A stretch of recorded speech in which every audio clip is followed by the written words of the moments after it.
Hi, I'm CJ Grace, and on the 5-Minute Bark today, I'm going to be talking about why I'm grateful that my husband had a mistress.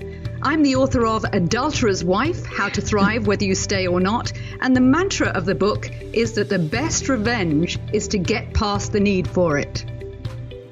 That's right, and I was really turned off by all these vitriolic websites that cheated upon people compose, and they have all their stories of how badly they've been treated, and they don't let it go, and they're just doing blog after blog after blog after blog about how terrible the partner was that cheated on them.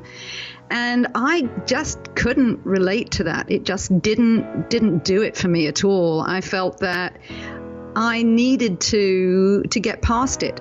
And what's funny is that there is so much, there's so much hypocrisy around infidelity, because I had friends who, if they were unfaithful or close friends were unfaithful, well, they understood it. There was obviously a reason for it, and the people were not that bad. But then when it came to me having an unfaithful husband, then they began demonizing him because I was a friend of theirs. So you have this situation. I had it with a close relative who was having an affair herself.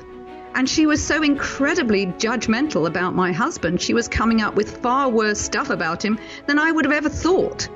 And in the end, I didn't have contact with those kinds of people. I let those people go rather than having to listen to them telling me how terrible my husband was. How do they know how terrible he was? I was the one that lived with him for 30 years. It's the standard cliche. And then there's also that horrible cliche about the mistress. She's a scarlet woman. She's prized away this hapless man from you, especially with people who stay with the husbands when, the mistress has been let go by the husband, or people who want to reconcile with their husbands. To get around it, they put all the blame on the mistress. Well, that mistress never had a marriage vow with you. And you don't know her at all. You have no idea whether she's a good person, a bad person, or what is more likely just a regular person with the same kinds of flaws that you have. So, there's all these horrible stereotypes. I want to throw her under a train, for what she's done and all this kind of thing.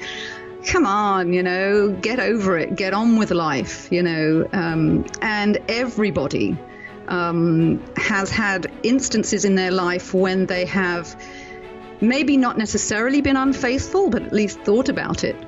So it's not like it's an unusual circumstance. In fact, it's drearily common.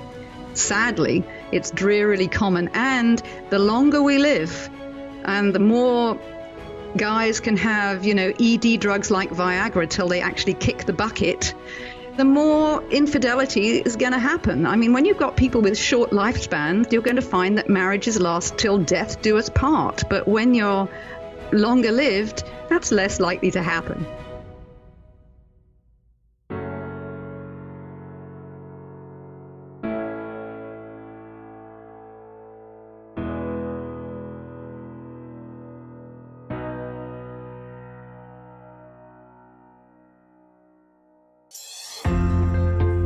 You're watching the 5-Minute Bark podcast on YouTube. If you like this episode, you just may like many more. Subscribe today by clicking the red subscribe button in the top right-hand corner.